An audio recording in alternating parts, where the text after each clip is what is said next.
On any Sunday, almost anywhere, you'll find friends getting together to ride motorcycles.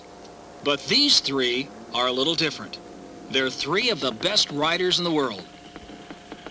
The legendary Malcolm Smith, one of the greatest off-road riders of all time. Bruce Penhall, United States Speedway champion. And the world road racing champion, the phenomenal Kenny Roberts.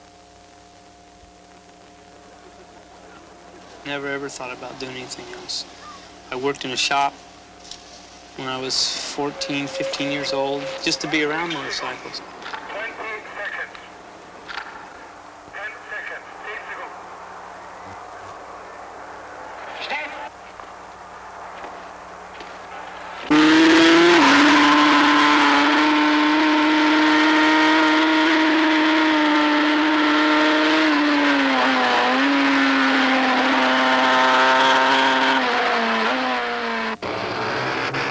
Kenny Roberts was just 21 years old when he became the U.S. Grand National Champion, the youngest champion ever. To win the national championship, you have to compete in 4 totally different types of racing. TT, short track, mile and half-mile dirt track ovals, and road racing. From the very beginning, Kenny was great on the 135-mile-per-hour fairground dirt ovals. On the twisty TT course, nobody could touch him. But he had little experience at road racing. The fastest and most dangerous type of racing there is.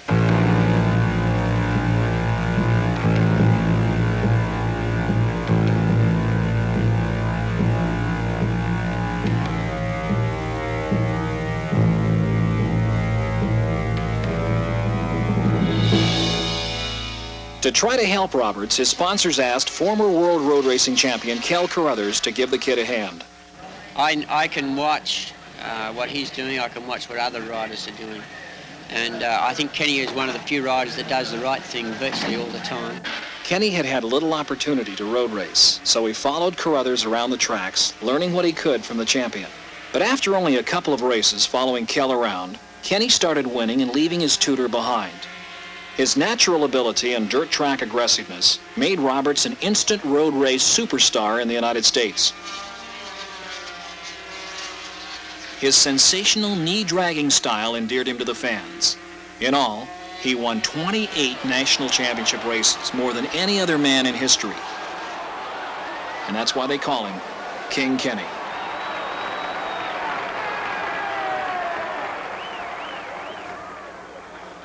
With no challenges remaining, Roberts left the dirt tracks of America behind and went to Europe to compete against the best in the world. To Europeans, road racing is more an obsession than a sport. Some of the major races attract over 300,000 spectators.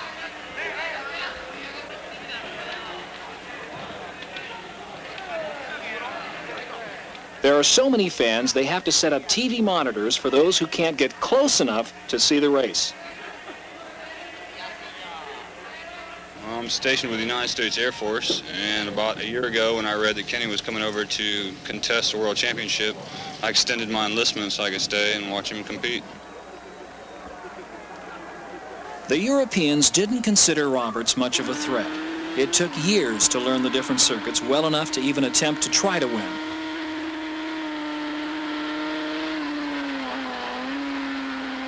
On the Isle of Man, the course wanders through 38 miles of backcountry roads and villages with more than 180 turns per lap. Since the first race in 1907, more than 100 lives have been lost.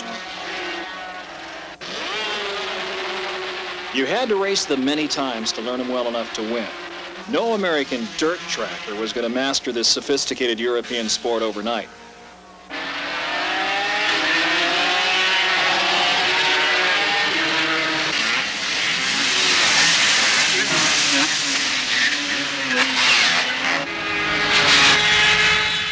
Even his sponsors didn't expect him to make much of a showing his first season, but they all forgot to tell Kenny he wasn't supposed to win. In the first 3 out of 5 races, Roberts blew him away. and the proud Europeans didn't like it.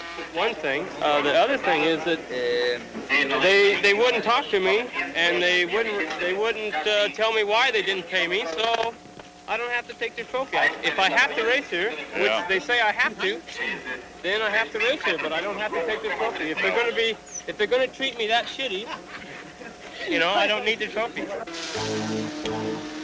Kenny kept on racing and winning. He beat him in Austria, smoked him in England, and roosted him in Germany and Italy. His legend grew. The Europeans just didn't want to believe that an American rookie could do that to him.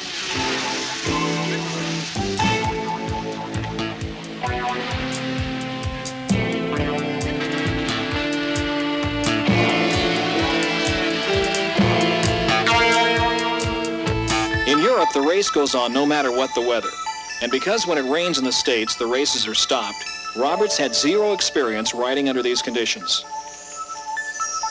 Kenny didn't have a rain tire, and the European manufacturers refused to sell him any of their secret computer-designed rain treads. But this didn't stop Kenny. He cut his own by hand from his racing slicks and won the first time out, totally demoralizing the rest of the riders. I don't like... No, rain is not good for racing. You like racing in the rain? Yes. You do? Why? Oh, I cannot explain. Maybe because I never crash.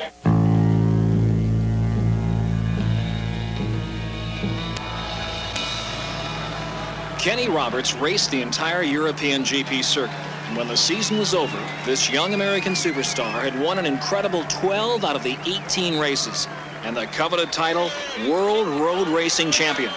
But perhaps his greatest triumph was winning the respect and admiration of the European riders and fans. Even the man he dethroned, two-time world champion, Englishman Barry Sheene. He's an exceptional rider, and I like racing with Kenny because he's clever, he's very, very skillful.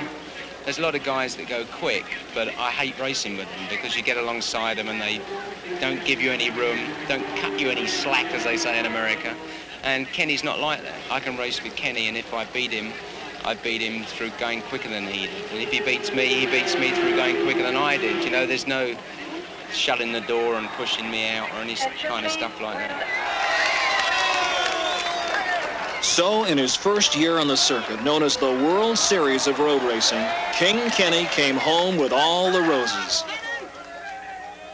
First year coming to England, to Europe to race, nobody really expected you to do well. I mean, everybody kind of felt, well, here's a cocky young Yank that really he does well in the States, but he's not going to do too well in Europe.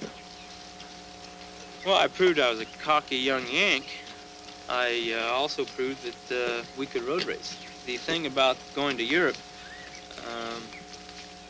was that they didn't expect me to do well because I was the first year there, and I had tires that had never ridden in Europe. Goodyear had never been to Europe, so that's why they didn't expect me to do good. I didn't know the racetracks. What about the other rider? What about Sheene? How did they take to you? Well, Sheene was doing all the winning before I got there and doing all the talking. So all I had to do was start showing some results and then keep him talking, and he would eventually psych himself out, as it turns out, and be so psyched out that he was letting riders beat him without even his talent. First time you raced in the rain, a lot of people thought you were completely crazy, yet you did very well. Well, the first time I raced in the rain, I raced in Europe in the match races, and I won. So, of course, they knew I was crazy. I confirmed it the second time I raced in the rain, and I fell off right down the main straight, about 130 miles an hour, insisting that I had to set the track record in the dry, just to show them that I could do it.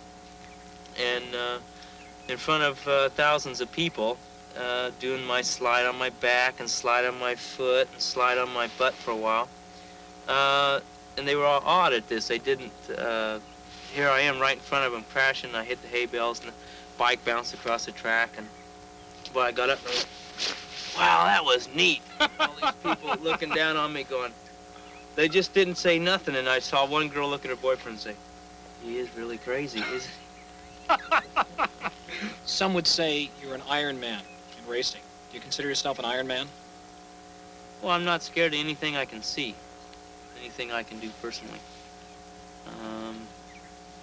it's the beyond I don't know. Now take me skin diving, where there's just a big black wall out there, and I know a fish wants to eat me. I know there's a fish out there that wants to eat me. I don't want to be down there. It scares me to death. I couldn't do it. But 180 miles an hour on a motorcycle in the rain doesn't frighten you? No problem. No. Absolutely no problem. That's why I do it.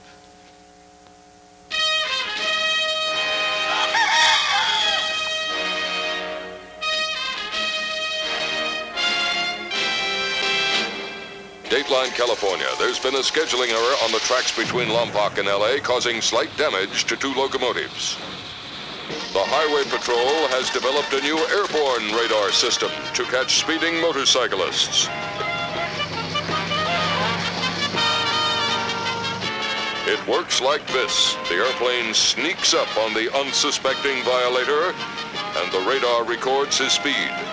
The one problem is, the aircraft must be within 2 feet of the suspect.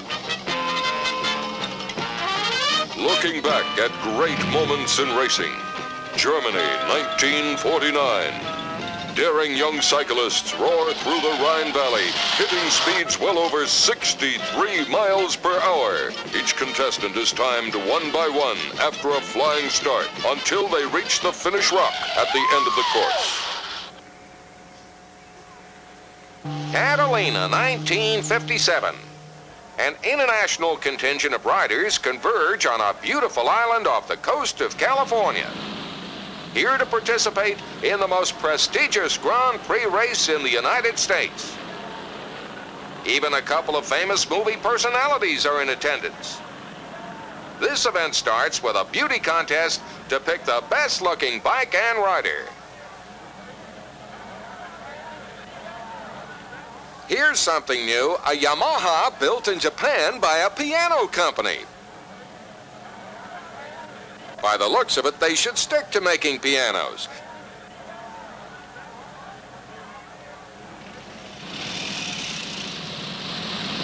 They line up for the start, and the spectators are wild with anticipation. And they're off. But women and small children should not watch the next scene, as we will witness one of the most horrible accidents in motorcycle racing history.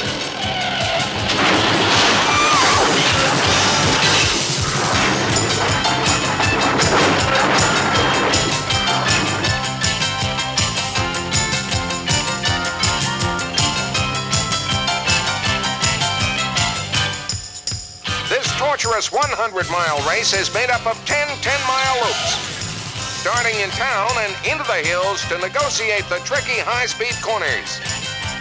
Incredibly rough terrain and a hill that claims many riders and machines.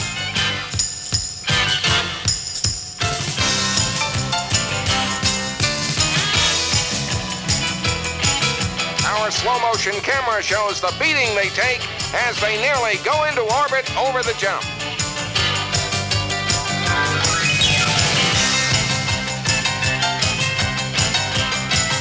It's too bad for our Japanese friends. That'll probably be the last Yamaha they'll send over here.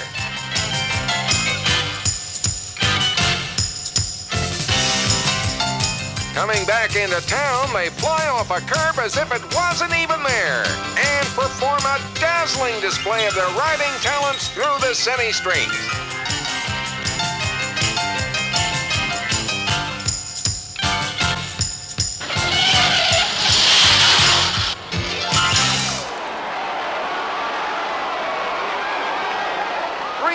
And 100 miles later, the survivors cross the finish line. And the winners include the best in the business, like Roger White, Nick Nicholson, my pals Lee and Keenan, Bob Sandgren, a happy winner, and the fastest man with a toothpick, Jack Thurman. A quarter of a century ago, the Catalina Grand Prix was the ultimate. And now, ladies and gentlemen, welcome to Supercross, the sports success story of the decade.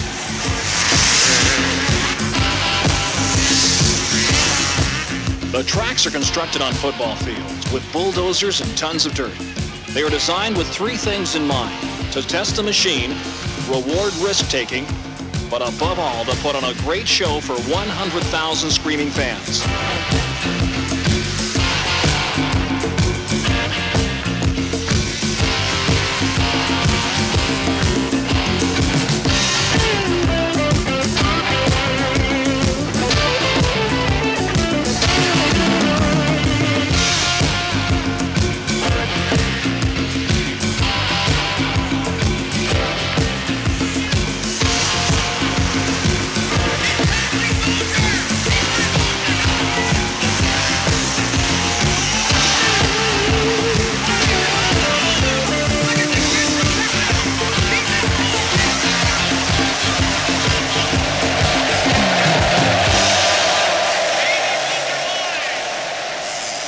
For the past several years, Supercross has been dominated by Bob Hurricane Hanna.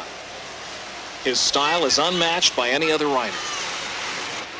And sometimes I do hit that stuff and fly all over it.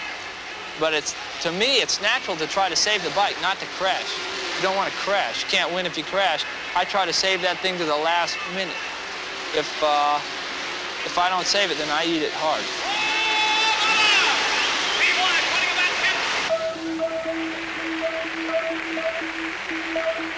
His challengers are many. Gaston Galen Mosier,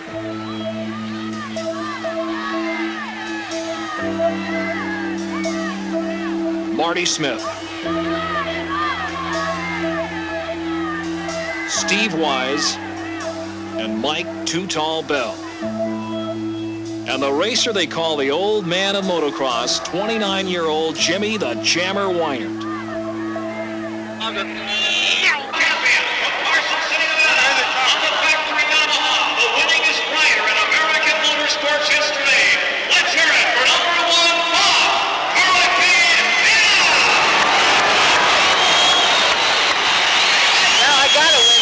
Pissed off at me.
Bob Hanna grew up in the middle of 20,000 square miles of the best riding country in the world, the Mojave Desert.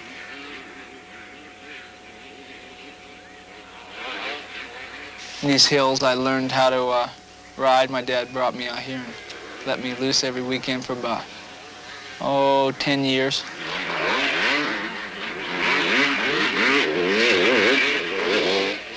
It's kind of unique riding out here. You can learn, and everybody I bring out here always say that they learn more that day than they learned in 3 months on a motocross track. Riding a motocross track, you learn that track, and then you'd have to think about using the front brake. You'd have to think about going through the berm, leaning, gassing it, coming out of the corner. Out here, you learn without thinking about it. Lackey said that Europe was the ultimate goal, the World Championship. You have continually resisted going to Europe. Why is that?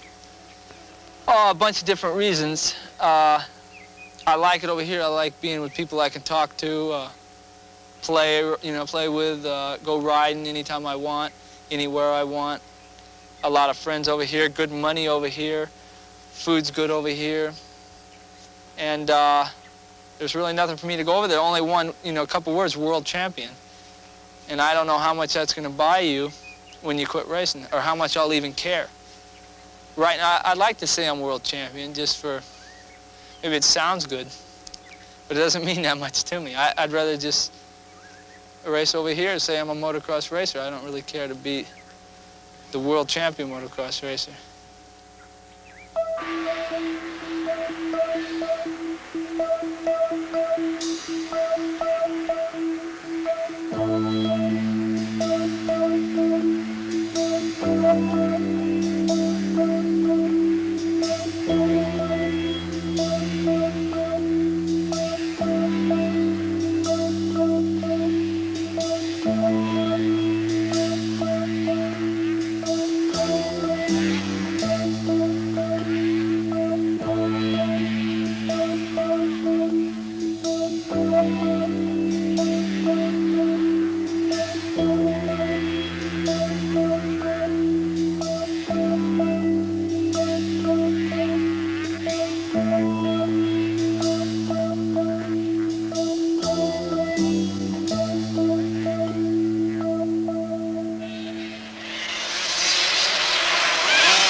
On special occasions, the kids have their chance to get a taste of the big time. After watching their heroes tear up the track on Saturday night, they get the opportunity to see what it's like firsthand on Sunday. And it can be pretty awesome.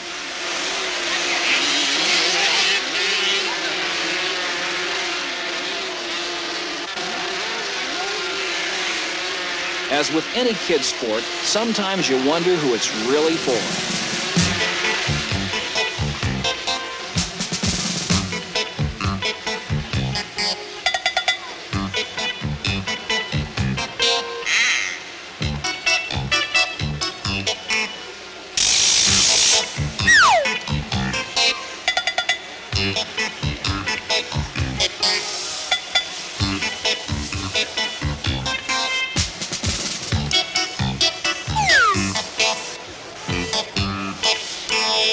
If there is any character building lesson, it's how to take your lumps and survive.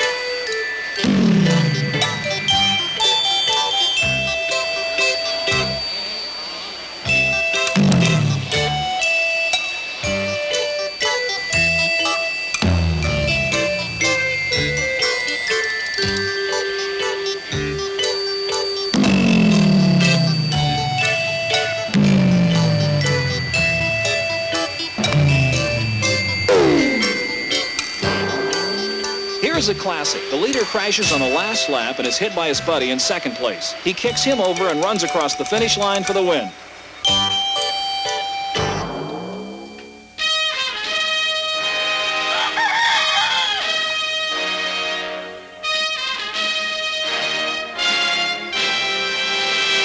There has been another unfortunate scheduling error by the Lompoc and Western Railroad. 2 engineers suffer whiplash.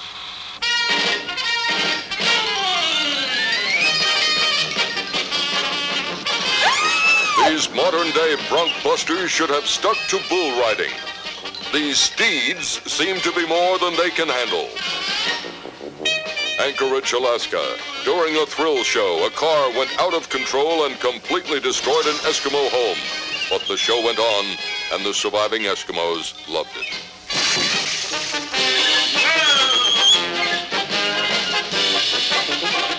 Madman Farnsworth was the hit of the show until his motorcycle was repossessed, but that didn't stop Madman.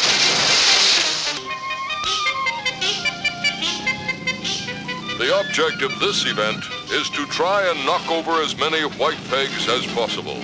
Here are some of the professional peg knockers showing their stuff. Dateline, Wembley, England. The championship speedway races were held here, won by some Polish bugger, I believe. Machines that are identical to those that raced a half-century ago. Raw simplicity, 180 pounds, a huge 500cc single-cylinder engine putting out over 50 horsepower on pure alcohol, an almost unbelievable acceleration rate of 0 to 60 miles per hour in 3 seconds flat, and maybe the strangest point of all, no brakes whatsoever. When the clutch is dropped, the speedway bike accelerates so fast it almost tears the rider's arms out of their sockets. Riding a speedway bike is unlike riding any other type of motorcycle. You stand up in the turns rather than sit down.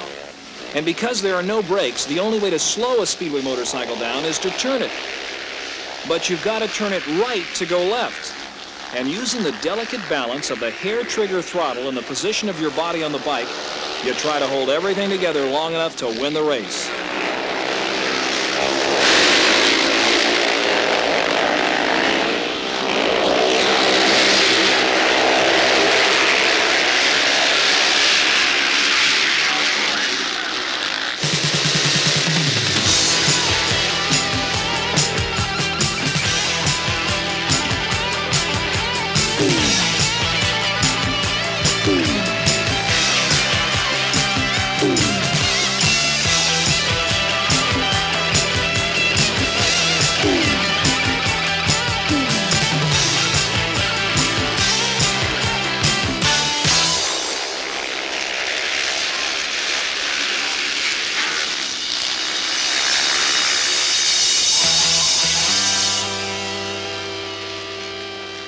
One of America's best speedway racers is Southern California's Bruce the Fox Penhall. Got to go for it. I haven't had any practice, so I'm a bit wobbly, so just take it easy for a couple laps and gas it. Because speedway races only last 4 quick laps, less than 40 seconds on the smaller tracks, the start is the most important part of the race. If a rider breaks one of the starting tapes, he's disqualified from that heat and sent to the pits.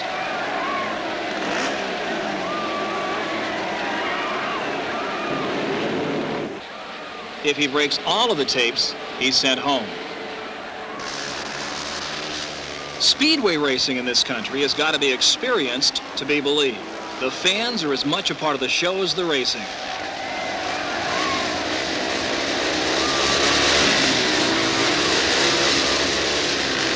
And the crashes are frequent. And the fans are quick to voice their displeasure.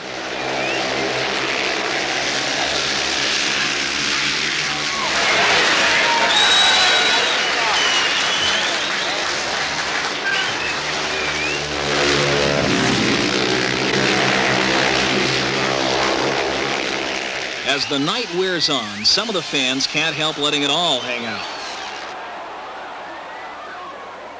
But it's in Europe where speedway racing reigns supreme.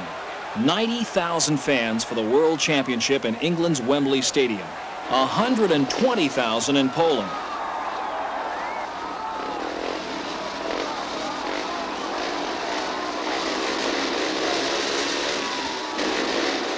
Penhall, the American champion, left the beaches of Southern California to face the challenge of Europe's best. His good looks and easygoing professionalism quickly endeared him to the European fans. Two things made Penhall's style stand out against the Europeans: his agility gained from years of surfing, and his aggressiveness, a result of his experience with close contact on the smaller American tracks. When you're a speedway champion in Europe, it's like being a quarterback for the Dallas Cowboys. You are truly a superstar. And these are Europe's superstars. New Zealand's Ivan Major, 6-time world champion. Denmark's Ole Olsen, 3-time world champion. Sweden's Anders Michnik, former world champion. And Michael Lee, 2-time British champion. These are the men Penhall came to race against. Bruce, here in the red leathers, was chosen to ride for one of the top British League teams. In England, speedway is big. So big, many races are televised and the results are printed daily on the sports pages of the major newspapers.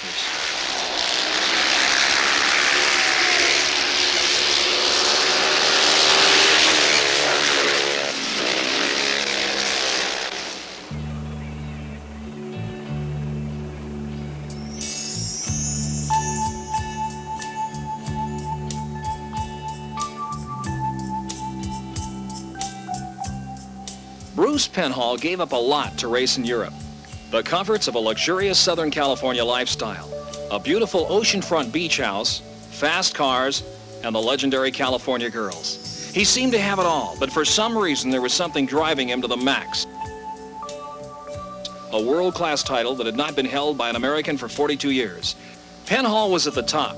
As current American champion, he faced a relatively easy racing schedule that left him plenty of time to enjoy the money he was making from track winnings, sponsorships, and endorsements. There's a summer series of speedway in Europe called the Masters Tournament, consisting of meetings in Sweden, Germany, and the final round here in Denmark, with only the 60 best international riders invited. Penhall came into the final round tied for the lead. Bruce was definitely the underdog, but the Danish fans were ready to see what the golden boy of American speedway could do. And this was the man he had to beat, Peter Collins, looking for his 3rd consecutive Masters title.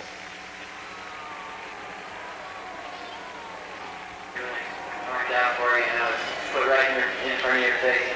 That's good for me because I struggle a little bit, you know, organizing everything. They do it all. No American had won a major speedway title since Jack Milne in '37. Bruce had little to lose and everything to gain. He was relaxed, confident, and ready.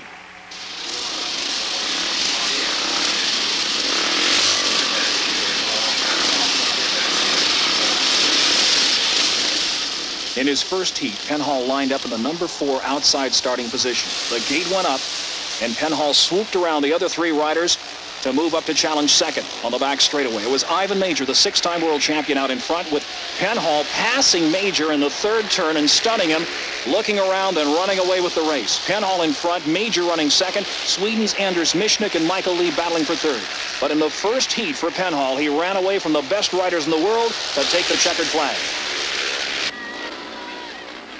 As the night wore on, it became a duel between Penhall and Collins, here in the yellow and black helmet cover.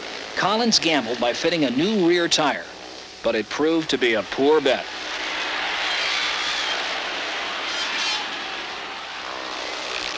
It all comes down to the final race of the night. Penhall, in the white helmet cover, only has to finish 3rd or better to win the prestigious Masters title and take the crown away from Collins. Bruce shocks the thousands of Danish fans by pulling out all the stops. If he falls, Collins wins.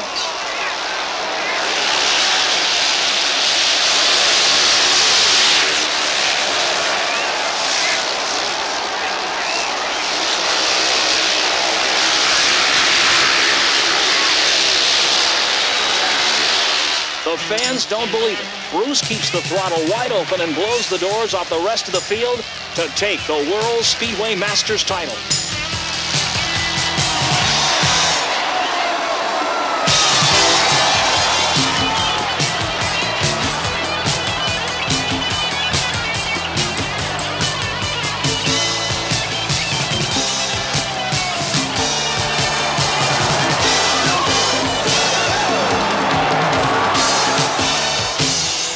I can't believe it. You're going back to Europe to race again. You're giving all this up. You got the beach, you've got the girls, you've got the adulation of the American crowds, the money. You're going to go back over there and travel 1,000 miles a week, driving from track to track. Why do you want to give all this up and go back there? I think it's dedication. I also promised my mother and father, I said, if they let me race motorcycles, I said, I'd bring home a world championship, I hope. And I still believe that. I still want to bring home the world championship. Kind of your promise to him, huh? Yep, that was a promise. And I'm not going to give the sport up until it happens.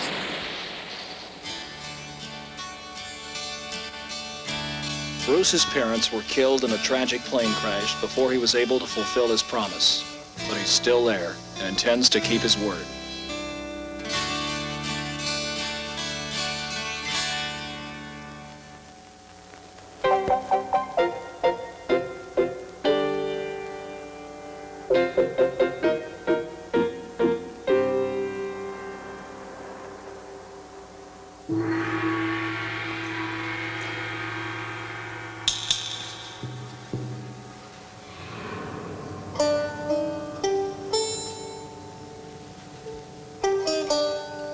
Japanese speedway is like no other racing in the world. It's part of their culture to be prepared. They race on asphalt, and they're prepared to meet it. Football shoulder pads, elbow pads, arm pads, studded gloves, fiberglass armadillos on their left hands, and a boot with enough steel in it to kick over a full-dress Harley. And their bikes are a little weird. The left foot slides on the track while the right leg is jammed under a knee bar. Japanese speedway racers are trained from a young age, and they follow a Zen-like program where not only riding but mechanics are taught. The sport is tightly controlled because the primary reason for the existence of speedway racing in Japan is gambling.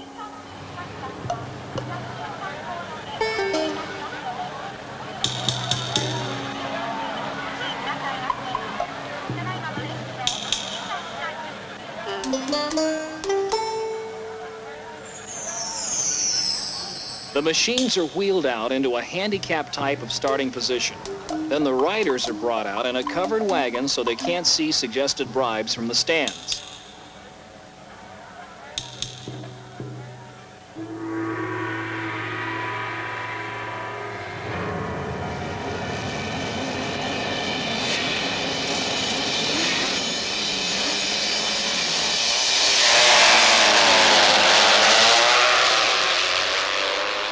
The tracks are wide and fast and a quarter mile around.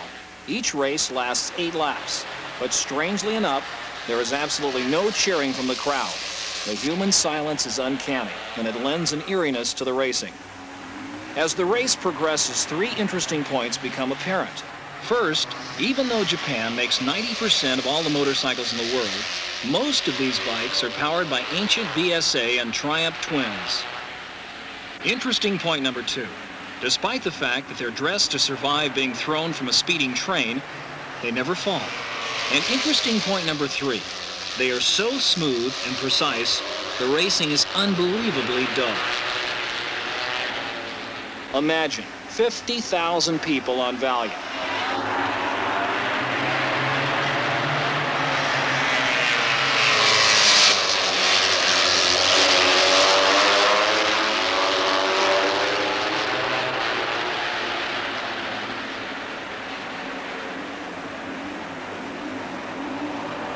And it's over that quick. Small fortunes have just been won or lost. Now, where is that winning ticket?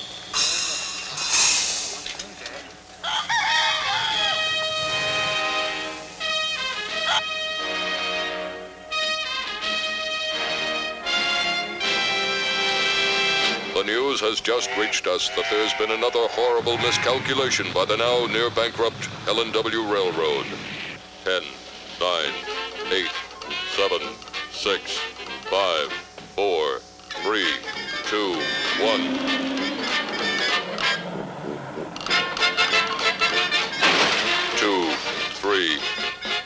A homemade glider can be lots of fun, says D.M. Walden. First, pick a safe place to fly. Then, wear an approved safety helmet.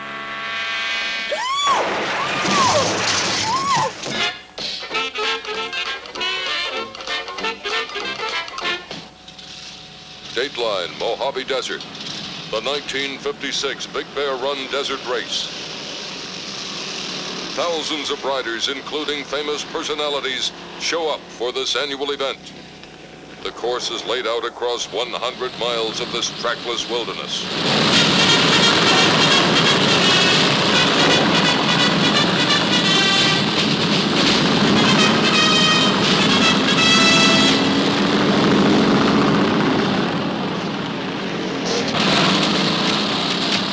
Riding their desert sleds, they cheat death as they race for the gold and the glory.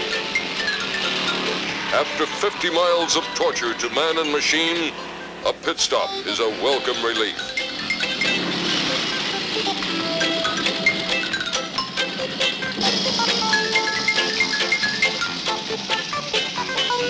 A little water, some gas, and a cigarette.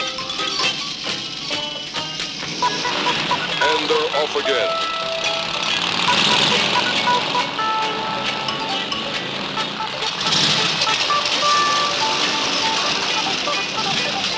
Some riders can't resist showboating a little for the crowd.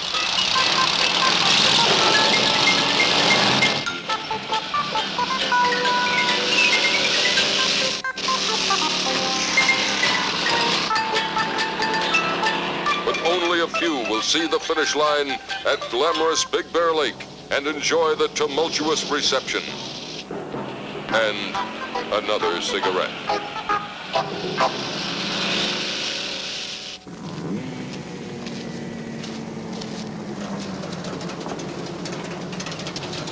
Saying, well, it was just a weird thing.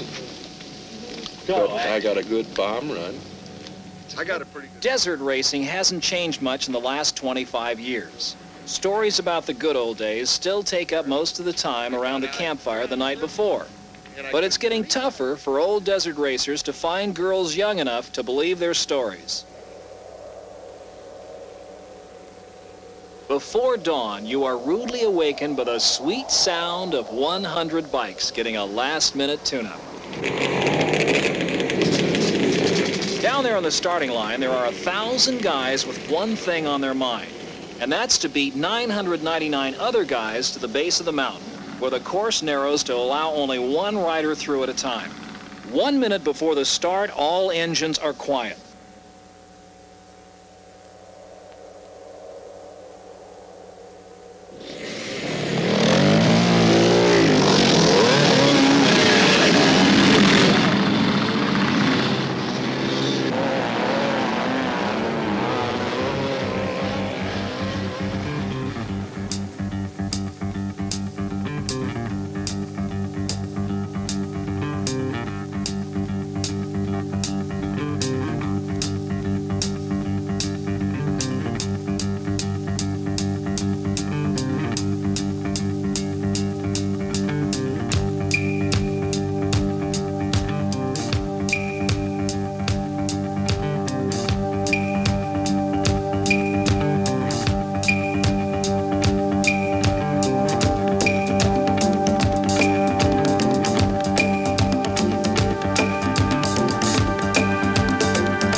For 250 miles, the lone leader follows arrows, ribbons, and line that mark the way, and the rest follow his dust. It has to be an incredible feeling to lead a desert race.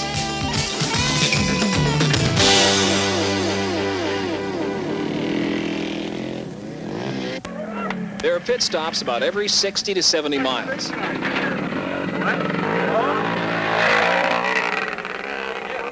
If you're lucky, you can grab a drink of water. Get the rocks out of your goggles, fill your tank, and get someone to pull the cactus needles out of your tire while you try and think of a reason not to go the next 70 miles.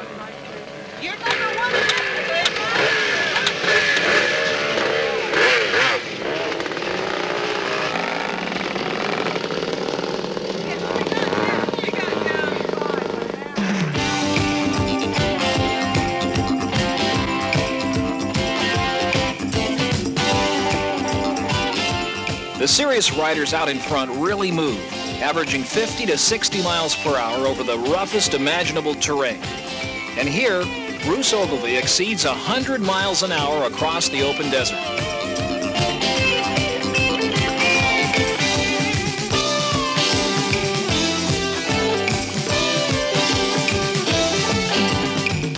For the desert racer, there are plenty of neat things to see along the way, like 10 miles of razor-sharp lava.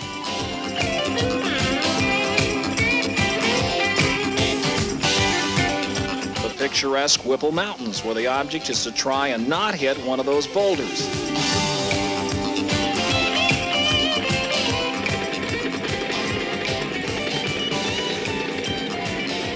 Riding downhills is harder than it looks.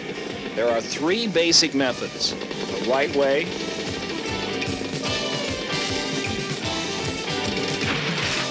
the wrong way, and the safe way. And the most dangerous part of the race, the dreaded highway crossing. So treacherous, the Highway Patrol insists that for their own safety, the riders must dismount and push their bikes across the road.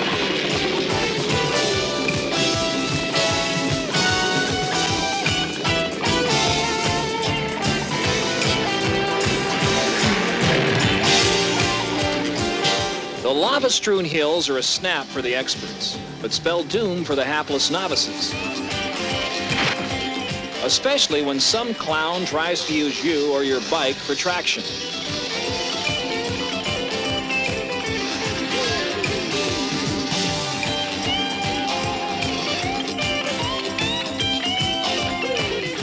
Oh yeah, there's one important thing to remember when going down a sandhill. Don't follow too close, and never, never, never touch the front brake. For the guys in the back of the pack, the race is soon reduced to a matter of survival. To get out alive, you gotta help each other. Now this poor guy has fallen off his bike at the edge of a 50-foot cliff. The guy behind him stops to lend a hand. Hey, don't worry, pal. I'll have you up and on your way in a second. Boy, am I glad to see you. I almost went over the edge. There, we got it. Hey, thanks a lot.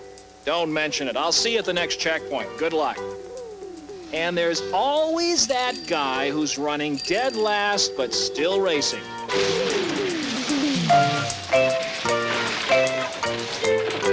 Boy, you dirty, no good son of a... You could have killed me. What are you trying to prove, huh?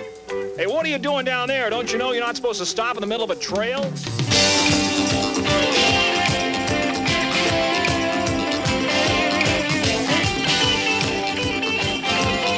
The finish line is just at the base of those hills, and it's a great feeling to know you are about to be among the 15% that will make it to the checkered flag.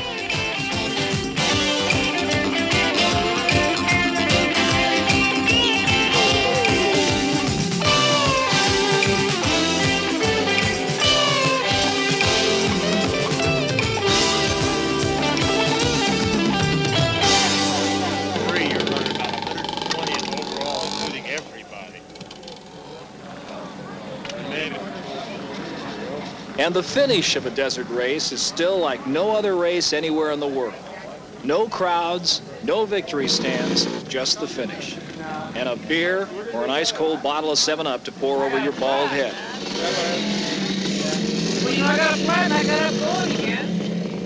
And tell your war stories to anybody who'll listen. It was great fun for the super fast guys, like Bob Ballantyne, and the #1 desert rider, Bruce Ogilvie. Got anything left in your pants? Hey, you should have got about second there, guy. It can be a little disappointing to finally make it all the way, only to find your pit crew has given up and gone home. Hey, I made it! How'd I do? Where's my finisher pin? Does anybody recognize me? Is this the check chase? Here's your back tire. About half a mile from the finish. I think he's going to throw up. Was it rough out there? Tell us. And there's that one that's got your name on it, and I just center punched and went over the bars. It was really dusty. That was the big thing. It was just super dusty. That was a lot of fun. Yep, desert racing really is a lot of fun. Riders will be trickling in throughout the rest of the day and into the night. The lucky ones, that is. The others will have to stay out on the desert until their buddies come looking for them. The desert is strewn with broken bikes and broken bodies.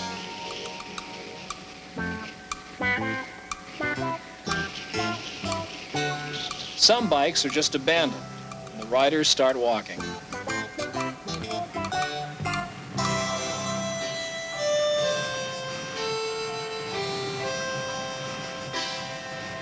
Then there's that poor soul who's broken down and has no idea where he is. No way is he going to leave that brand new motorcycle behind. After pushing it for hours, no sign of civilization, and it's gonna get dark soon. He's sure his buddies must be looking for him. The Desert Racer's Handbook says, light a signal fire when lost, and the search crews will see it, and he'll be rescued in time for dinner. With the help of a little high-octane gas and a match, it'll be a snap, no problem.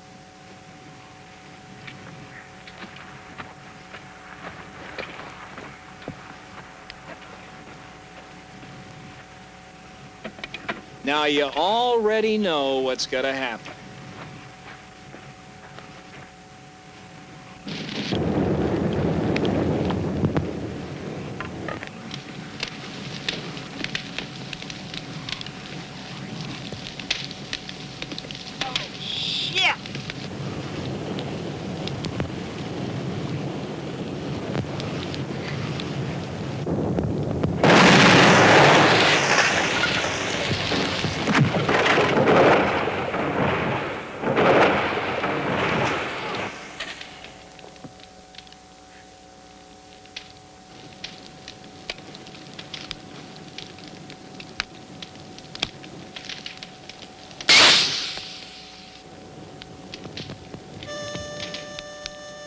Well, I hope somebody saw it. He's still got 35 payments left on that signal fire. This has got to impress you. Nothing could be more unlike high-speed desert racing than observed trials, where the object is simply to negotiate a short section of trail without touching either foot to the ground. A simple object, maybe, but not a simple task. Each time you dab your foot, you lose a point. This guy just lost 300. Meet 20-year-old Bernie Schreiber, the World Observed Trials champion. The youngest world champion in the long history of trials, as well as the first American to ever win the world championship. Absolutely nobody can do the things Bernie can do on a motorcycle.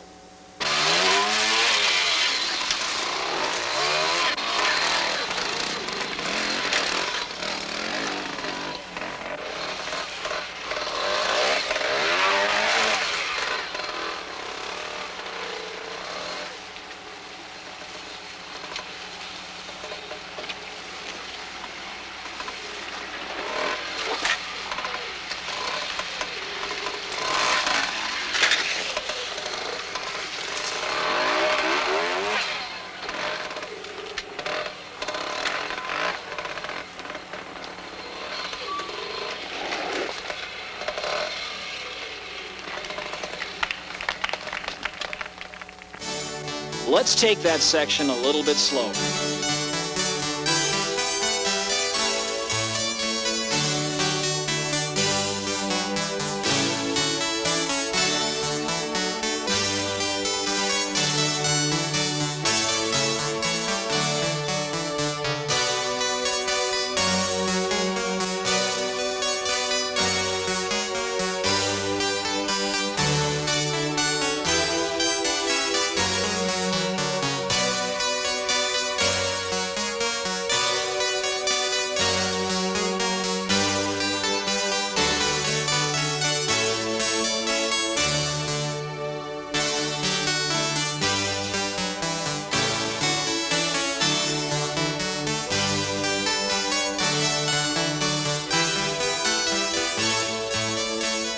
Bernie is simply amazing.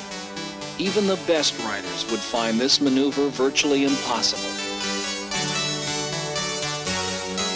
Now watch his rear tire.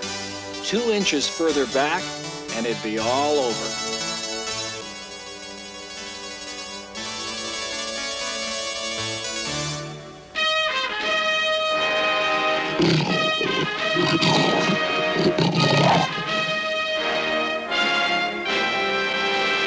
We're pleased to report that there was not, I repeat, not an accident on the L&W Railroad this week. Smoke diving champion Flaming Freeman fries his way into the record book.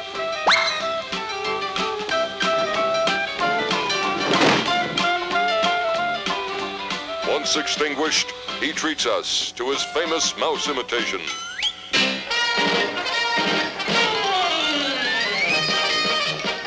Dateline, Churchill Downs. The most disastrous Kentucky Derby in history. And the last time apprentice jockeys will ever be allowed to participate. The incompetent fools made a shambles of this racing classic.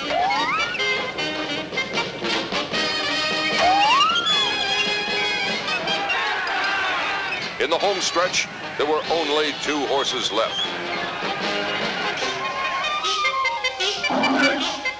The owner of the winning horse had his afternoon totally ruined when he was dragged to death before 100,000 cheering fans. The Autobahn, Germany, a streamlined motorcycle attempts to set a new speed record. The driver is strapped in, tests his brakes, and he's off. Unfortunately, his bid fell short when he wasn't even able to keep up with a passing motorist. But the kids loved it. From the early attempts at motorcycle speed records to Don Vesco, who's somewhat of a legend among motorcycle racers. He's been racing bikes, and he's been good at it for 27 of his 41 years. But he's best known as the fastest man in the world on 2 wheels. Early one August morning on Utah's Bonneville Salt Flats, Vesco crammed himself into his twin-engine Streamliner, closed the hatch, and crossed his fingers. He was going to attempt to go faster on a motorcycle than any man had ever gone. 10 miles an hour. 20 miles an hour. 30 miles an hour.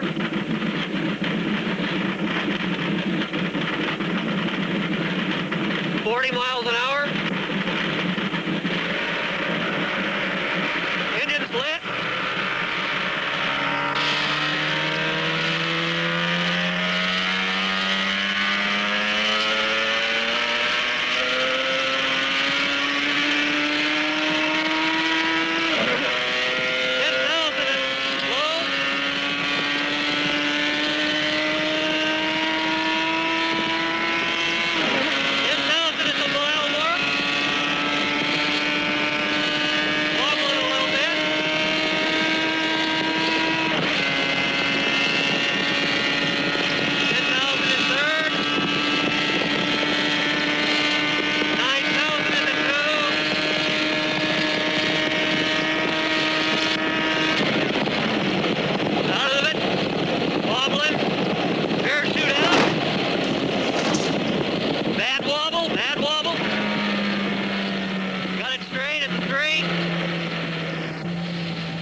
And when Don Vesco stepped out of his private missile and back into the real world, he was the holder of the new motorcycle land speed record, 318.6 miles an hour.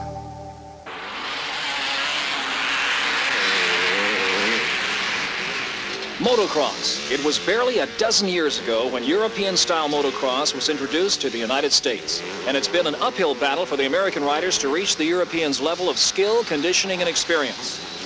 Few Americans have been able to meet the European riders on an equal basis. Brad Lackey has been the most determined and professional in his pursuit, which started over 10 years ago when Lackey dropped out of high school and lived in Czechoslovakia in a hut without electricity or running water. This boy is dedicated. And no American has done as well in World Championship motocross as Lackey. He's respected by the Europeans as an equal, having finished as high as second in the world.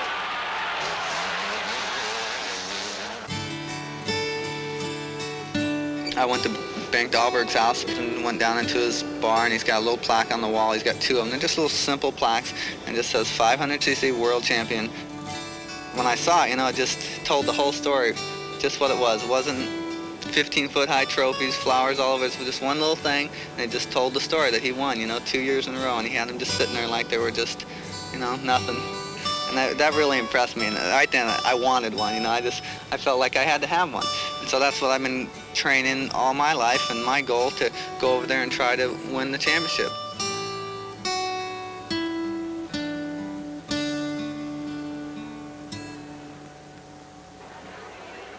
And this is the man Lackey wanted to beat. Finland's 500cc world champion Heikki Mikkola, nicknamed the Flying Finn.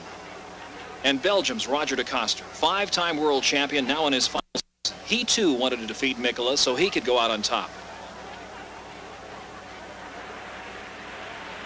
The confident young Englishman, Graham Noyce. And Dutch dentist, Gerrit Wolsink. In the previous season, Lackey finished second to Mikkola, and he was set to win it all this year. But the big question mark was his equipment. His Works motocrosser was a new, untested machine.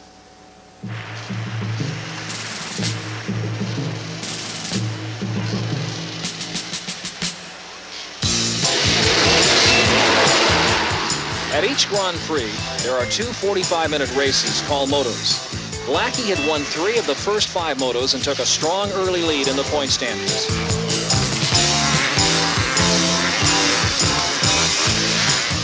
His wife, Lori, watched anxiously from the top of their motorhome. Then it began to happen.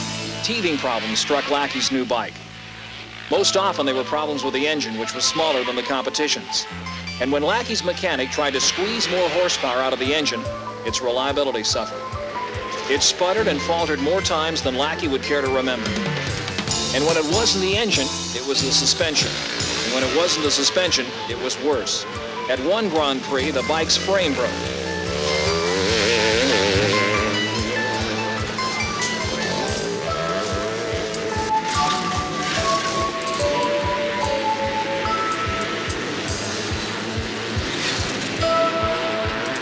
Frustration set in. At many races, all Lackey could do was survive, soldier around to try to salvage whatever points he could. When he could even do that. Home turf, the U.S. Grand Prix at Carlsbad, California. After only 7 years, a classic for American motocross fans. A celebration of the Southern California summer, as well as of America's arrival to world-class motocross. Who do you think will win? Very difficult to say, but for sure somebody win. I want to win it. I think a lot of other people want to win it, obviously, but I don't know. I think maybe I can win it. I think I want to win tomorrow. Everybody wants to win. Everybody's saying he will win, but I think you can mention 6 or 7, maybe 8 names who are capable of winning.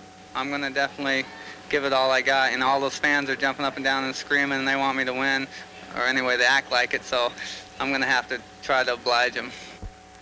Lackey knew that obliging the fans would take better luck with his bike than he'd been having. He had not finished 3 of the last 4 motos, including the first one this day at Carlsbad.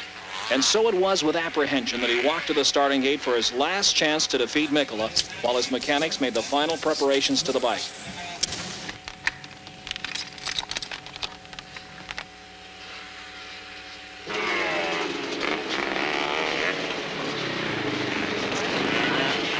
Mikkola, bearing the #1 plate Lackey eyed, was fit and ready to have at it.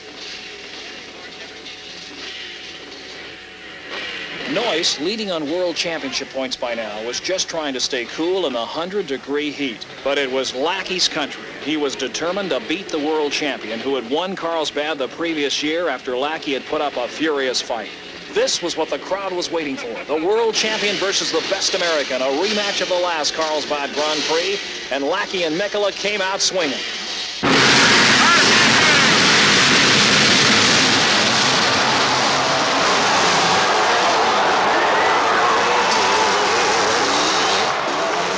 It soon became a one-on-one battle as they left the rest of the pack far behind. Lackey pressuring Mikkel at every turn, and the crowd was reacting, following Mikkel's lines exactly.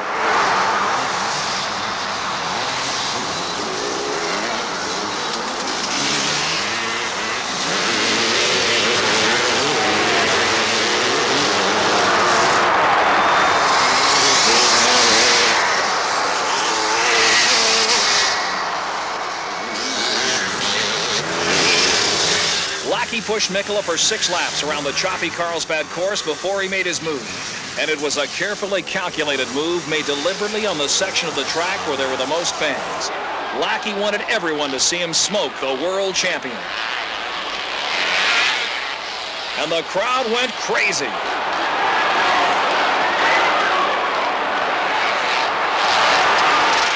Flying away from the flying Finn, Lackey went on alone with a checkered flag.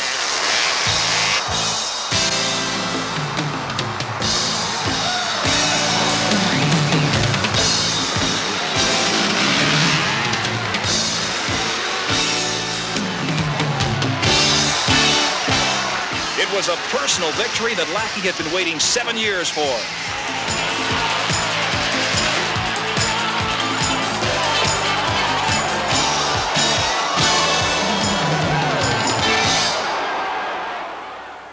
Where will the Lackeys and Hannahs of tomorrow come from? From mini motocross, of course. On any Sunday all across America, they come out by the thousands with Mom and Dad.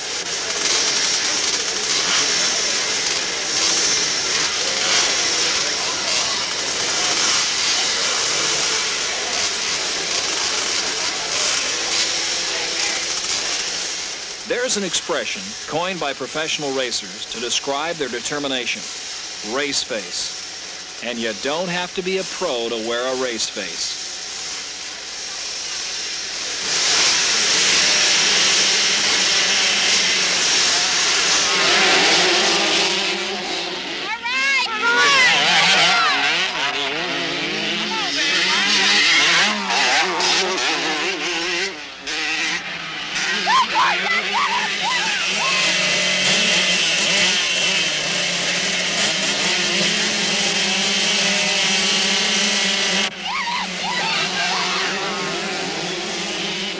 Parents get into the act too, with predictable results.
After the winter break, our hero Kenny Roberts was preparing to return to Europe to defend his road racing title. His sponsor had designed a new motorcycle for him, and Kenny went to Japan to test it. Then, 6 weeks before the first Grand Prix, disaster struck. There was a real fast right-hand corner coming onto the straight. It's a Yamaha test course. And as I entered the turn, maybe 120 miles an hour, the front wheel went away from me. And next thing I knew, I was up against the guardrail. And I hit the guardrail with my back, and at that I paralyzed the insides, ruptured my spleen, fractured my left foot, and I had a compression of the 11th and 12th vertebrae. And they went in and operated on the spleen and put me in a cast, a couple of casts, and in 3 weeks sent me home. Everyone thought Kenny was through, but just 6 weeks after his near-fatal crash, he was back on the track and ready to race. No one thought Roberts would be physically strong enough or psychologically prepared to do battle with the men who wanted to take his title away from him. He was going to face 4 major problems during the upcoming season. 1, even when at his best, Roberts was not good when push-starting his bike in the European-style run and bump. Roberts' second problem was Will Hartog, the Dutchman. Third, Englishman Barry Sheene, who desperately wanted his title back. And Kenny's fourth problem was the handsome and daring Italian, Virginio Ferrari. Now, with his serious injuries, the weakest part of his talent would be magnified. In a sport where 1/10 of a second can mean the difference between winning and losing.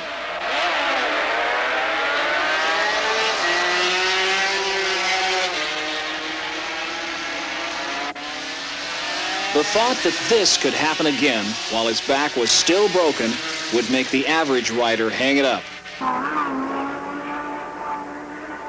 Sheene had won the first race while Roberts had been confined to his bed back home, still recovering. But Kenny rejoined the Continental Circuit at the second Grand Prix at the Salzburg Ring in the panoramic hills of Austria.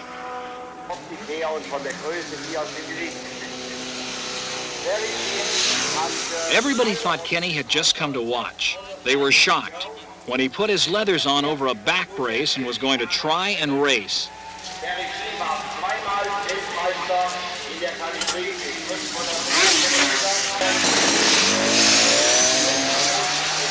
On the first lap, Kenny tucked right in behind the leader Ferrari, but nobody expected him to be able to keep up the pace. They didn't think a man could come back so soon after such an injury.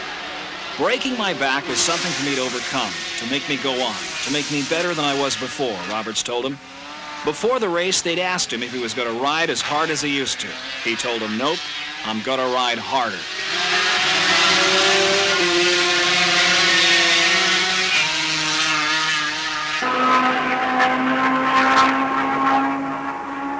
Roberts did pass Ferrari, and the two of them ran away from the rest of the field.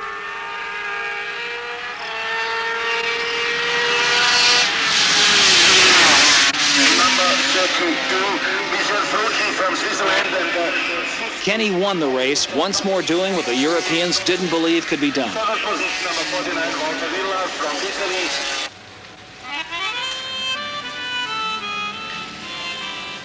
One of the colorful villages they visit on the circuit is Imola, where the Italian Grand Prix is held. Imola moves as slow as a bocce ball until race day.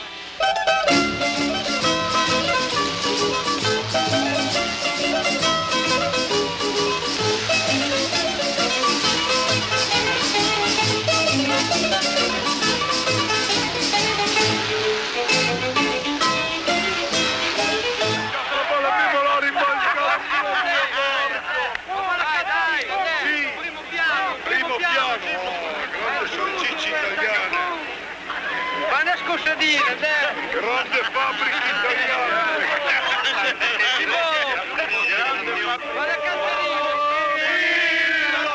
They're all here at Imola. The Polish picnickers,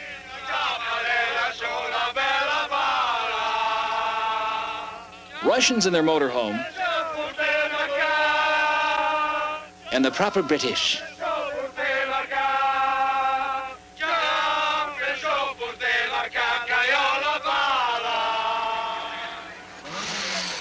Virginio Ferrari is idolized by his countrymen. He is a fearless rider. Ferrari was leading Roberts on points by Imola, 34-27. He was the passionate Italian fans' great hope for a world championship.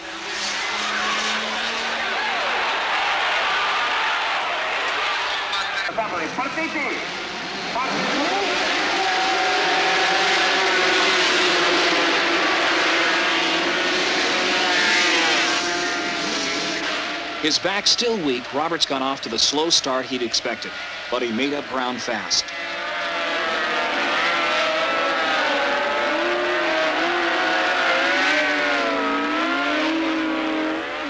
By just the 4th lap, he passed Hartog, taking the lead.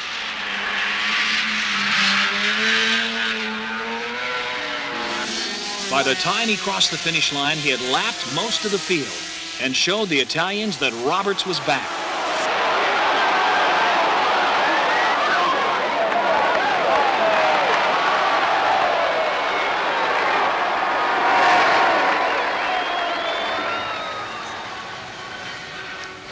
On to the Dutch Grand Prix in Holland, a country taken from the sea. And every June, the town of Assen is given back to a sea of motorcycles. Champion road racers are national heroes, and their faithful fans spend thousands of dollars to dress like them. Here we have Mr. and Mrs. Kenny Roberts, Mr. and Mrs. Barry Sheene, Hartog Jr., Miss Dave Aldana, a frogman, another Mrs. Sheene, and Mr. and Mrs. Marlon Brando.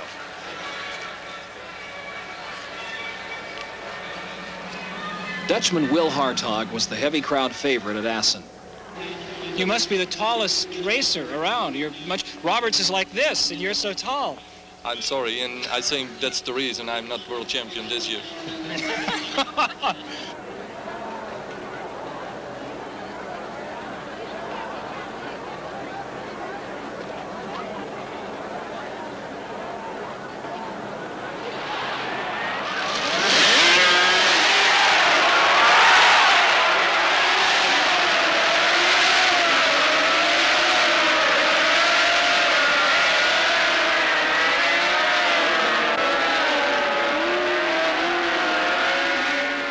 From the start, Sheene took the lead, but the lanky Hartog passed him on the first lap, much to the pleasure of the partisan fans.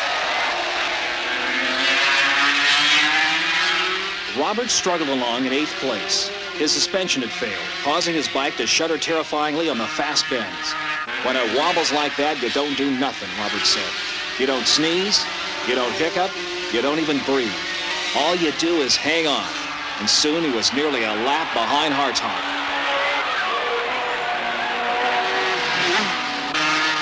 Ferrari was on their tails. First he picked off Sheene, then Hartog,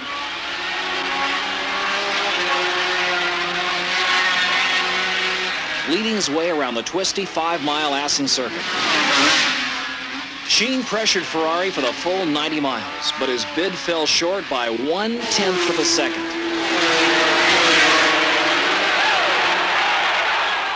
Ferrari won the 2nd Grand Prix of his young career. Following Sheene, Hartog had taken 3rd to uphold Dutch honor. But more significantly, Ferrari had moved ahead of Roberts into the World Championship points lead. In the end, it came down to the British Grand Prix at Silverstone. Winning here would mean the World Championship for either Roberts, Sheene, Ferrari, or Hartog.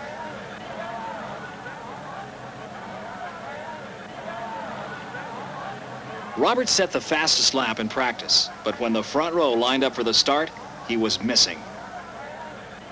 He had somehow met trouble on the warm-up lap. There he was behind the grid, Carruthers and the other mechanics working furiously on the bike. Kenny had popped a wheelie on the warm-up lap and popped a clutch seal. Both he and the bike were coated with oil. The seal had to be replaced. The race would start in minutes, with or without him. Grab from this side. Give me one of those pans.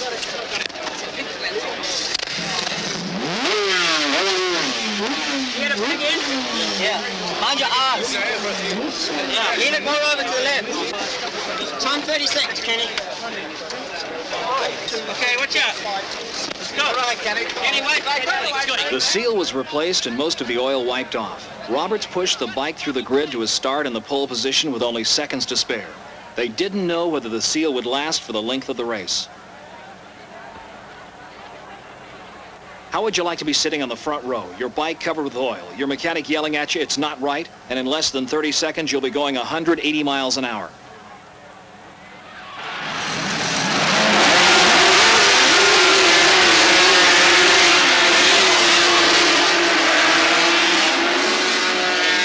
had used his long legs to get a perfect run and bump start. He spurted into the lead as they swept around the bend called Maggot's Curve.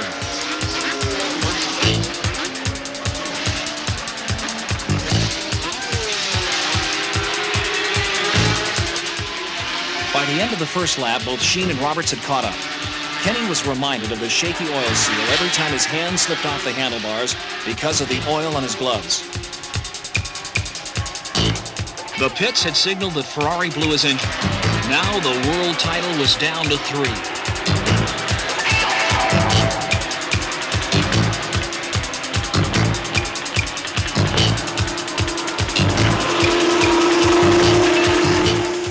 For 10 laps, Hartog led Sheen and Roberts, but they ran away from him, and now it was down to 2.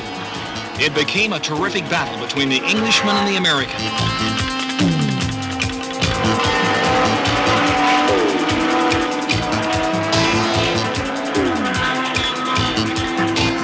Kenny had the lead on the last lap, and Sheen planned his move on the last turn, a 130-mile-per-hour sweeper. As they approached it, he took his best shot, but it missed by a wheel. And Kenny Roberts was once again the world champion. Thank you. Thank you. Good luck. Thank you. Hey, thank you.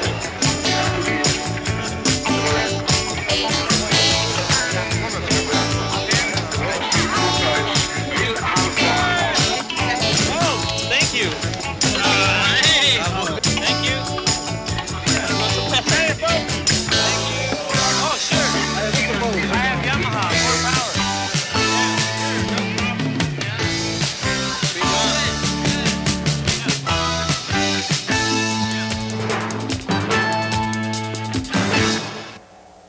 But when the season's all over, even if you're a world champion, still the most fun you can have on a motorcycle is to go riding with your buddies.